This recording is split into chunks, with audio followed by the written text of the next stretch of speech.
So what I've got here is a poorly lit video. I'm going to demonstrate a thing I've done using the Vector 512 sequencer, or the 512 vector sequencer rather, which is rather fabulous.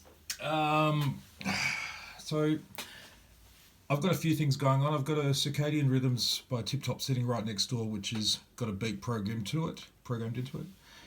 It's running as a timing slave to the 512. I've also got part 1 pattern from the 512 going to a Moog subsequent to 37, just via standard MIDI out from the expander board. And I've also got part 6 going via pitch and gate CV to a Make Noise Zero Coast. So I'm just going to hit play and go and then sort of explain a little bit about what's happening. Could be a bit hectic doing all that. Let's see how we go. So we hit run here and the beat's going to start, then I'm going to bring in the Moog, and then I'm going to bring in the Make Noise. So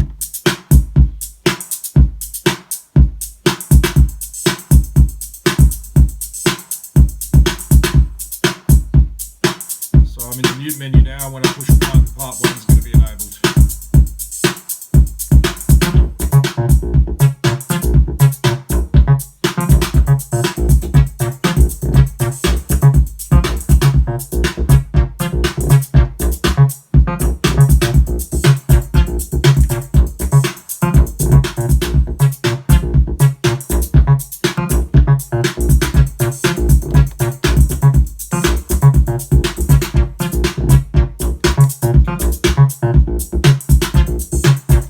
What you can hear there's a bit going on as far as the pattern's not standard every time it's played, and that's because there's a rest on the 6th step every even bar. So that means that a note's simply not going to be played. So it creates a little bit of instability, but also I've also set the length of the pattern to 15 steps, whereas the drum time is in straight 4/4. So that means that 1/16 of the Moog subsequent 37 pattern is it's 1/16 shorter than the drum pattern. So that means that every time the drums cycle, the Moog's slipping 1/16, which kind of gives it that really nice, not random, but it gives it a varied sort of improvised feel every time. So I'm just going to hit both again at the same time.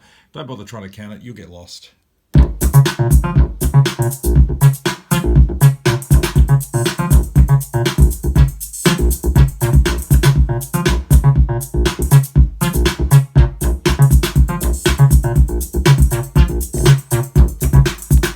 So I've muted part 1, I'm going to bring in part 6.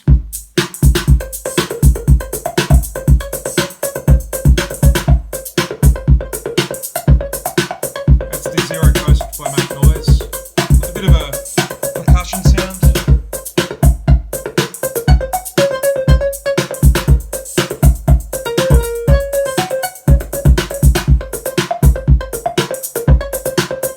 So what I'm doing there, let's go back to, we'll select that part first.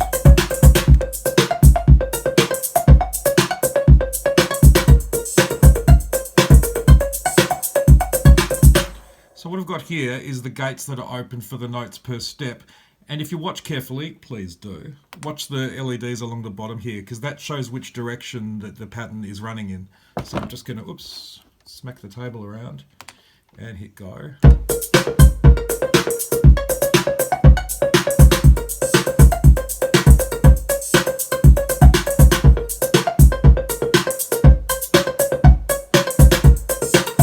So what I've got basically is a pattern running in a linear fashion from 1 to 8 steps, but when I hit modulation, I've actually got external 1, which is this modulation port here, connected to another Make Noise module being maths, and I'm running a bit of a cycle from that that's independent of the music, as in it will just cycle whenever it feels like it.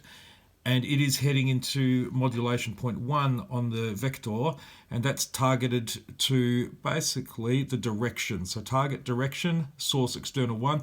So the cycle that's happening on the maths module will actually turn the direction of the sequence through steps, and basically that means, because I've got these gates created in hopefully an interesting way and a couple of different pitches in there, It also sounds like it's improvising. So let's just go to the pitch screen. We'll hit reset over here. We'll hit run.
So then what you get is basically a lot of change going on, especially when you've got the drums stable, which I don't have to have. I could have them doing random things too if I wanted.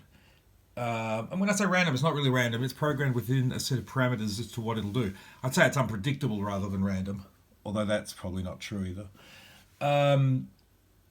Yeah, but basically what I've got there is kind of a funky, slightly acidish bass sound happening, and then this strange percussion ostinato that's broken up over the top of it, which I actually really like. So, yeah.